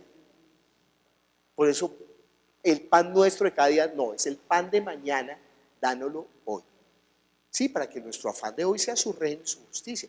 Si nosotros tenemos los problemas solucionados, creo que vamos a quitarnos un poquito de bobada.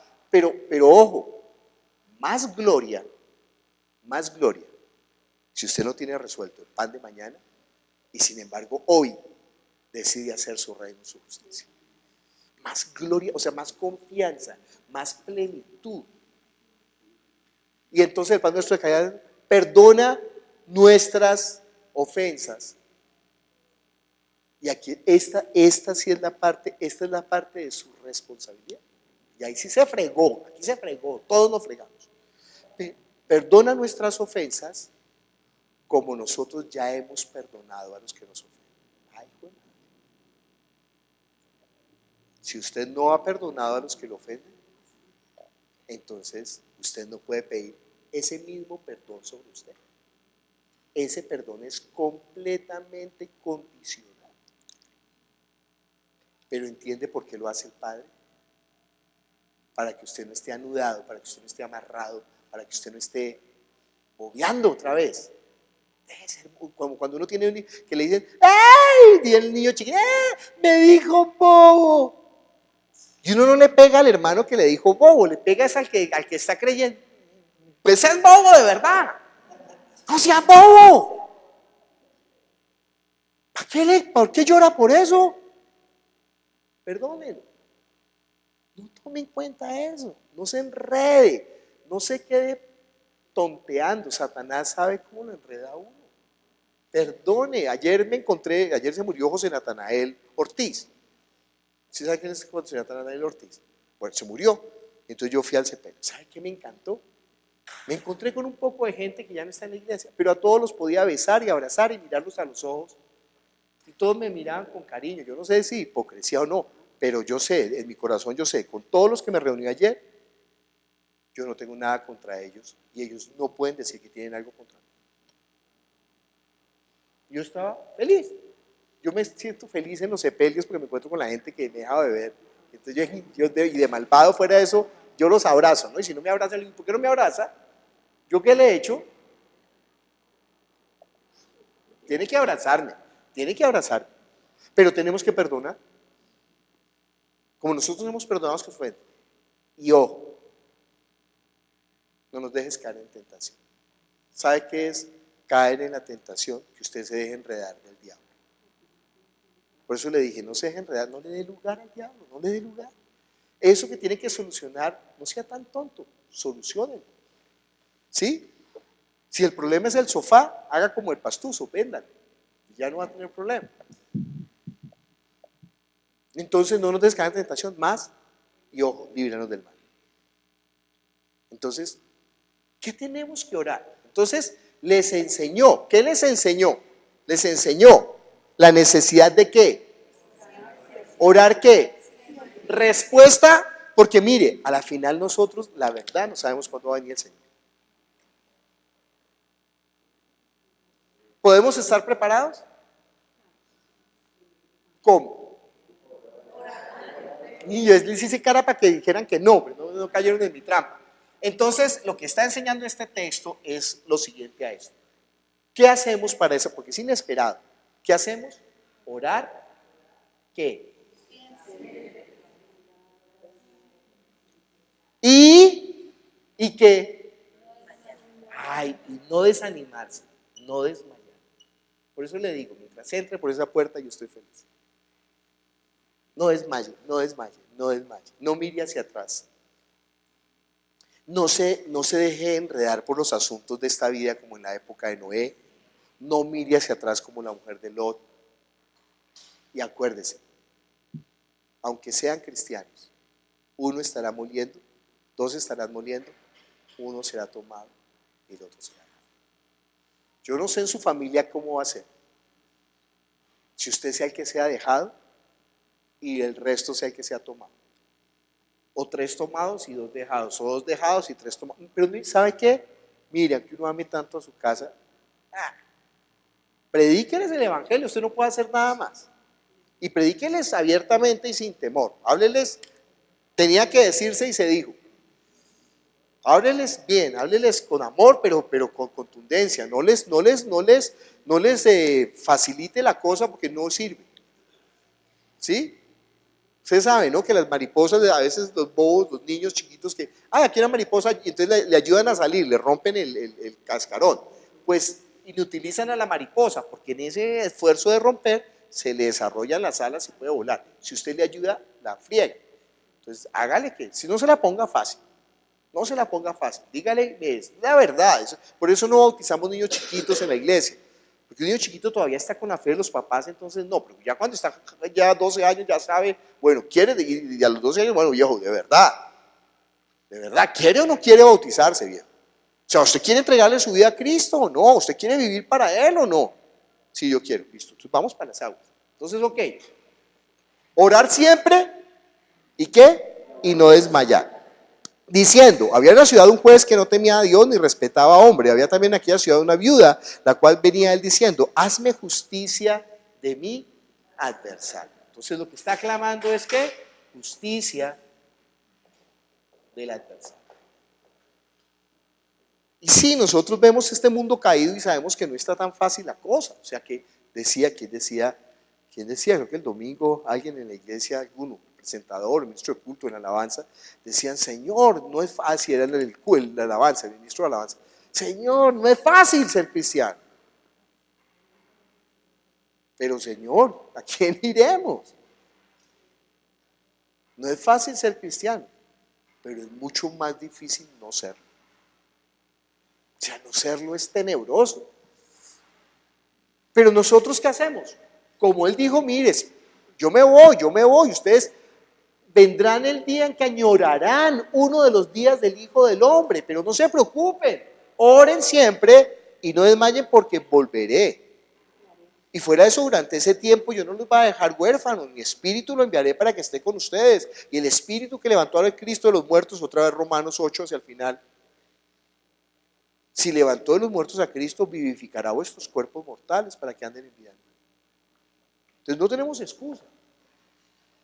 Y si este juez malvado respondió, dice ahí después, ¿acaso Dios no hará justicia a sus escogidos que claman a Él de día y de noche? ¿Se tardará en responderles? Entonces, vean, no haya duda. Jesús va a responder. Pero ojo, ¿no? ¿Qué va a responder? No camioneta. Pero ¿sabe qué? 100 veces más. Mire, es que somos tan tontos. Eso no es una mentira. Porque lo dijo Él. Dijo, mire,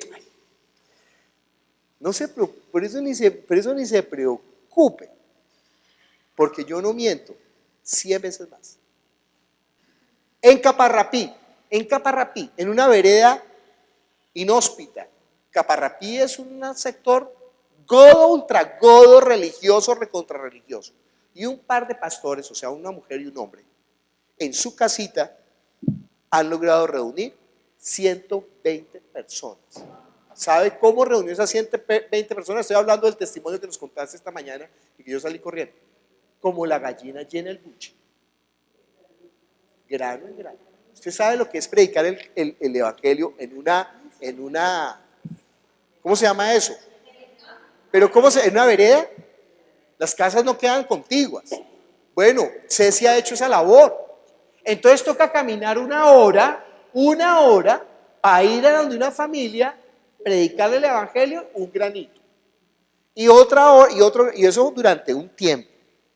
¿Usted sabe la ventaja que tenemos en la ciudad? Por eso le digo, no voy bien, no pierde el tiempo. Y esta pareja ha logrado reunir 120 personas. Están construyendo un lugar, porque vienen en las vigilias, 150, 120.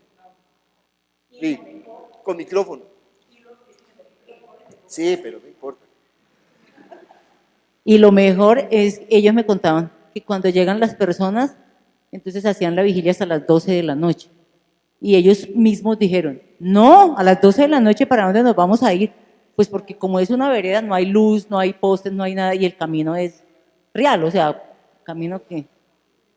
Y ellos le decían, no, hagamos la vigilia hasta las 6 de la mañana y aprovechamos el tiempo. Entonces ahora todas las vigilias se hacen hasta las 6. Entonces no hay excusa. Dice ahí, ¿no? Entonces que Jesús va a responder, pero terminemos, dice al final, os digo que pronto les hará justicia, pero cuando venga el Hijo del Hombre, hallará fe en la tierra. ¿Se da cuenta por qué ese final? Ese final, o sea, el versículo 8, tiene que ver con el versículo 37 del capítulo anterior. No se puede separar. Si se separa no tiene sentido. Esta porción no tiene ningún sentido si se separa del pretexto. Cuando venga el Señor, es que la cosa va a estar dura. Pero ni siquiera es tan, fíjese que yo digo dura y de verdad no es tan, al contrario, creo que el enemigo nos metió fue en un caldillo ahí, cálido, cómodo. O sea, la cosa está mala, de verdad está mala, pero el enemigo nos está haciendo creer que la cosa está buena, que hemos dicho que estamos en una comodidad y que la cosa está, no, la cosa espiritualmente hablando creo que es el momento más oscuro, pero cuando sea el momento más oscuro, dice la Biblia, es porque ya está pronto. Ay, ya pronto va a venir el Señor. Pronto va a venir el Señor. ¿Bonita enseñanza? Mire, es demasiado bonita. Si no se descontextualiza. Si se descontextualiza, entonces, ore rápido, ore varias veces y verá que Dios le contesta. No, fregues, eso no está hablando. Eso es con el juez injusto, eso es con el juez injusto. Pero nosotros lo que pasa es que estamos esperando, como el Señor no ha llegado, no ha vuelto, y nosotros no nos podemos desmayar, no podemos decir, oiga, va a tardar, no va a venir, no, véalo de la mujer esa malvada de Proverbios. Mi esposo tarda en venir, venga y deleitémonos. Ay, no fregues. Además no sabemos si tarda, porque la venida es ¿qué? Inminente, sorpresiva, repentina, inesperada, súbita. Estamos usted ha visto cuando termina un partido de fútbol que termina empatado, y entonces juegan el final, se llama muerte súbita, o sea, el que meta el gol gana, no importa el tiempo. Entonces no se sabe cuándo va a terminar el partido, y eso están jugando, es más emocionante los partidos que a penal, porque con muerte súbita, mejor dicho, vamos a meterla toda, y además vamos a meterla toda rapidito, porque si pasa mucho tiempo nos vamos a cansar. Entonces es muerte súbita. Deben de ser otra vez así en el Mundial. Bueno, Padre Celestial, te damos tantas gracias por tu palabra, que es la verdad. Tu palabra es verdad y nos deleitamos, nos gozamos. Tú eres tan bueno, tan misericordioso, tan fiel, tan justo, tan paciente, Señor, tan bueno tu amor. Ayúdanos a permanecer firmes hasta el fin. Bendice este tiempo y bendice a cada uno, y que cada uno lleve la palabra como es. Ayúdanos a ser más fieles en la predicación. Guarda nuestro corazón. Guárdanos. En el nombre de Jesús te lo pedimos. Amén.